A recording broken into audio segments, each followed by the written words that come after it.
Assalamualaikum warahmatullahi wabarakatuh. Kami dari kelompok 3 yang beranggotakan saya sendiri Anissa Nindi Berliani serta dua rekan saya Anissa Nurul Fatimah serta Sabrina Ayu Lestari. Nah, di sini kita akan membahas mengenai learning research development of teaching English for early childhood.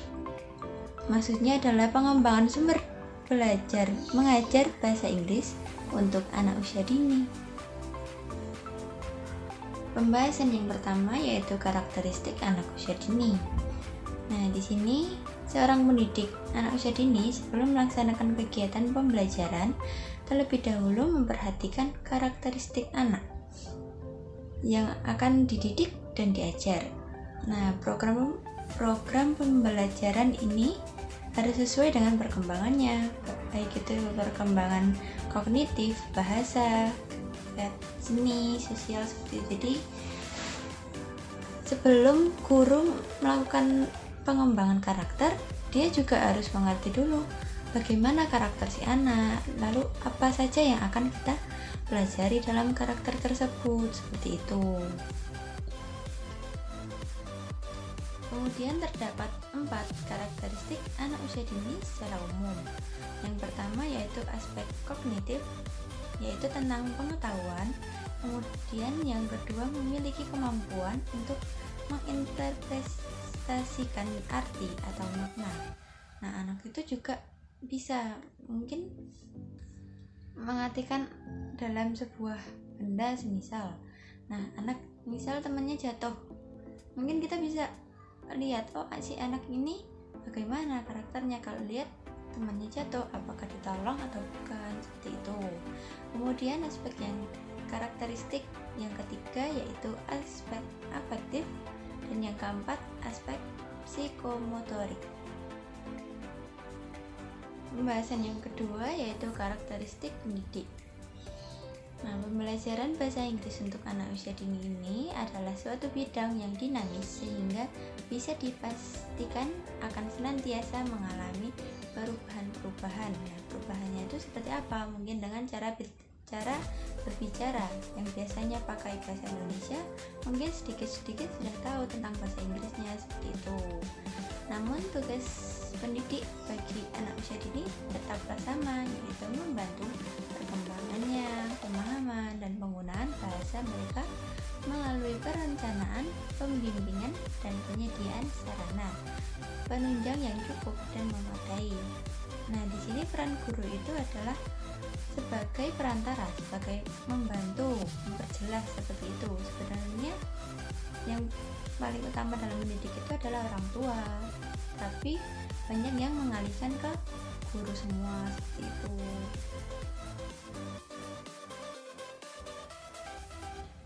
Kemudian, menurut Suyanto 2007 mengatakan bahwa seorang guru pada anak usia dini paling tidak memiliki 5 karakteristik. Nah, di sini karakteristik apa saja yang akan dibahas? Nah, di sini nomor 1, mempunyai kemampuan bahasa Inggris yang cukup memadai. Nah, tidak hanya kita melatih anak agar dapat berbicara bahasa Inggris, tapi guru pun harus memulainya terlebih dahulu. Kalau guru bisa, pasti anak juga bisa. Anggapannya seperti itu. Tapi kalau guru belum bisa, ya berarti harus belajar lagi. Kemudian yang kedua, memiliki keterampilan mengajar, diantaranya melakukan asesmen dan pengelolaan kelas. Nah, terkadang itu guru masih bingung bagaimana sih mengelola kelas yang benar itu, bagaimana cara agar anak itu nurut, agar anak itu mengikuti pembelajaran kita, seperti itu. Nah, ini guru harus mempunyai keterampilan dalam mengajar. Kemudian yang ketiga, memiliki kualitas guru yang afektif, seperti sabar, baik, humor, kreatif, dan bersemangat tinggi. Nah, di sini ini penting banget kualitas gurunya, karena terkadang ada guru yang tidak suka anak-anak. Kemudian yang keempat yaitu memiliki profesionalitas guru. Guru ini juga harus profesional dalam mengajar, baik itu di sekolahnya terdapat anak presiden atau anak DPR atau anak saudaranya, ya tetap harus profesional. Karena apa? Ditakutkan nanti orang tua yang lain menganggap itu kan anak presiden, harus kita bimbing banget, harus kita beri A agar sekolah kita tetap maju. Nggak boleh seperti itu, harus sama. Kalau semisal ada si A yang belum bisa, ya sebaiknya guru juga harus membimbingnya seperti itu, sama dengan anak-anak atau murid yang lain. Kemudian yang kelima yaitu bersifat terbuka untuk bertanya, belajar memperbaiki diri dan mencoba hal-hal baru yang sesuai untuk kebutuhan anak didiknya. Nah, ini tuh maksudnya kita juga harus mengerti perkembangan kita. Semisal perkembangan kita saat ini yang lebih maju itu adalah teknologi. Nah, guru pun harus menguasainya teknologi terlebih dahulu. Misal membuat seperti PowerPoint seperti ini, kemudian kita kasih video seperti ini. Ini juga dapat mencoba lah hal-hal yang baru sehingga anak nggak bosan seperti itu. Anak kalau dengan memperhatikan guru terus terkadang bosan. Nah, sehingga kita harus menyisipkan kegiatan yang lebih baru lagi. Kurikulum bahasa Inggris dalam PAUD.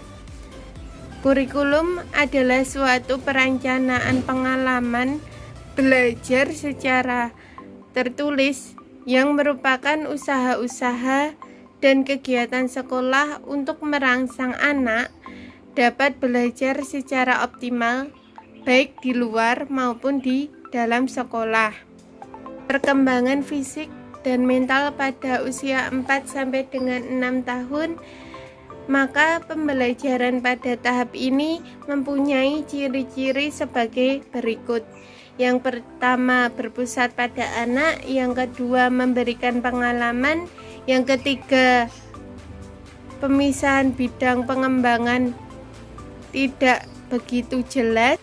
Yang keempat, menyaksikan konsep dari berbagai bidang pengembangan dalam suatu proses pembelajaran. Yang kelima, bersifat fleksibel atau luas. Yang keenam, hasil pembelajaran dapat berkembang sesuai dengan minat dan kebutuhan anak. Bahan ajar pembelajaran bahasa Inggris di PAUD. Dari luang lingkup kebahasaan pembelajaran bahasa Inggris untuk anak usia dini meliputi keterampilan mendengar, membaca, menulis, serta komponen kosakata, pelafalan, dan struktur bahasa. Pada prinsipnya, bahan ajar yang dipandang cocok bagi anak usia dini adalah sederhana, konkret, sesuai dengan kebutuhan anak, mengundang rasa ingin tahu, bermanfaat, dan berhubungan dengan kegiatan-kegiatan bermain anak. Pembelajaran.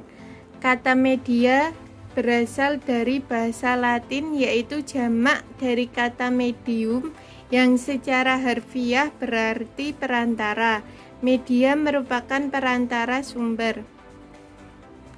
M.C. Keno yang dikutip oleh Syekh Kalbuden menyatakan bahwa fungsi media terdiri dari 4 bagian. Yang pertama, mengubah titik berat pendidikan formal. Yang kedua, membangkitkan motivasi belajar.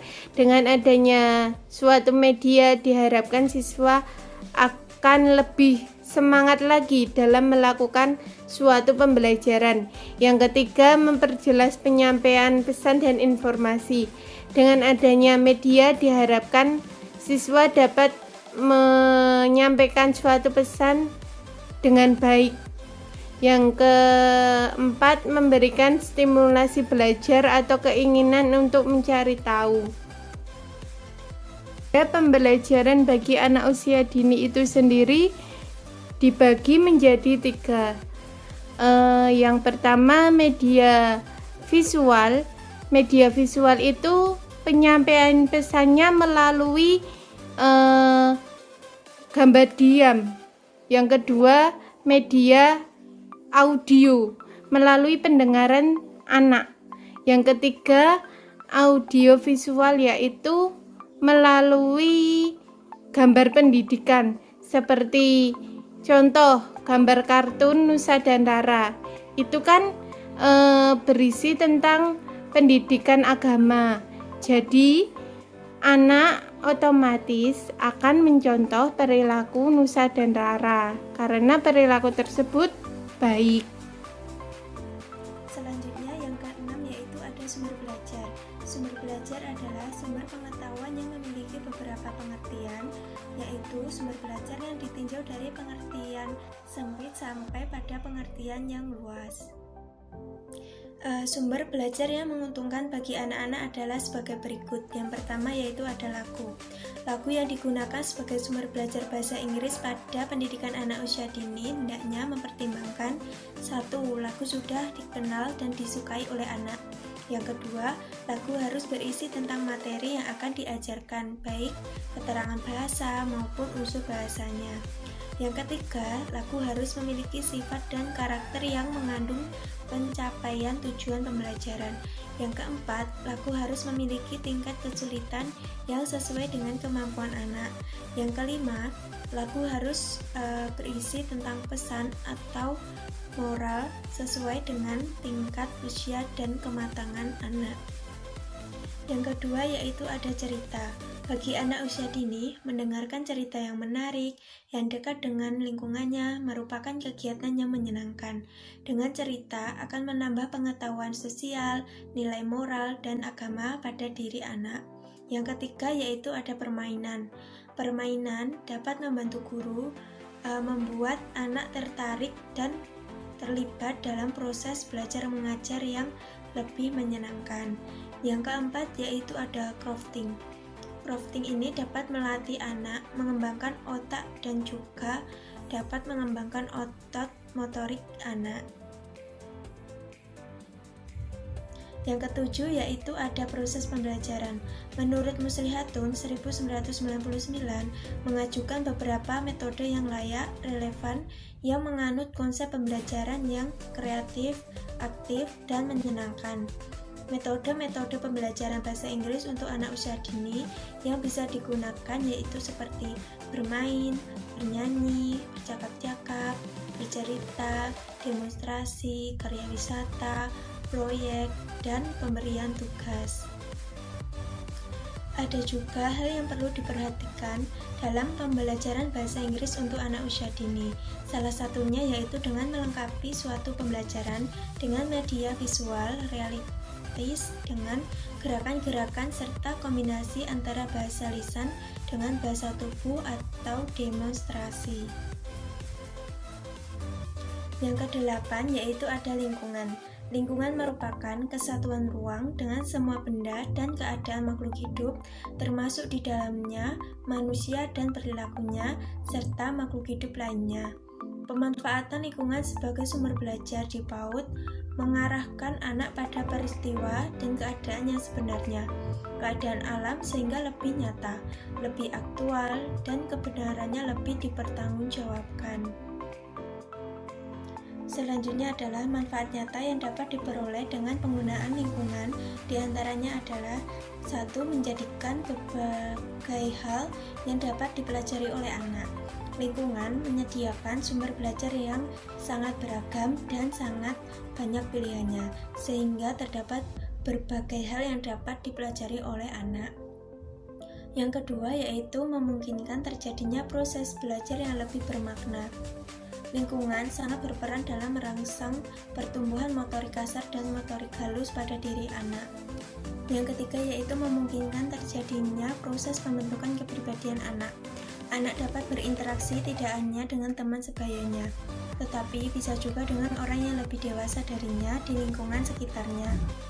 Yang keempat yaitu kegiatan belajar akan lebih menarik bagi anak. Lingkungan manapun bisa menjadi tempat yang menyenangkan bagi anak karena menyediakan sumber belajar yang beragam, sehingga kegiatan belajar akan lebih menarik bagi anak. Yang kelima, menumbuhkan aktivitas belajar anak. Selain itu, dapat juga membangun keterampilan anak. Sekian persentase dari kelompok kami, kurang lebihnya mohon maaf. Wassalamualaikum warahmatullahi wabarakatuh.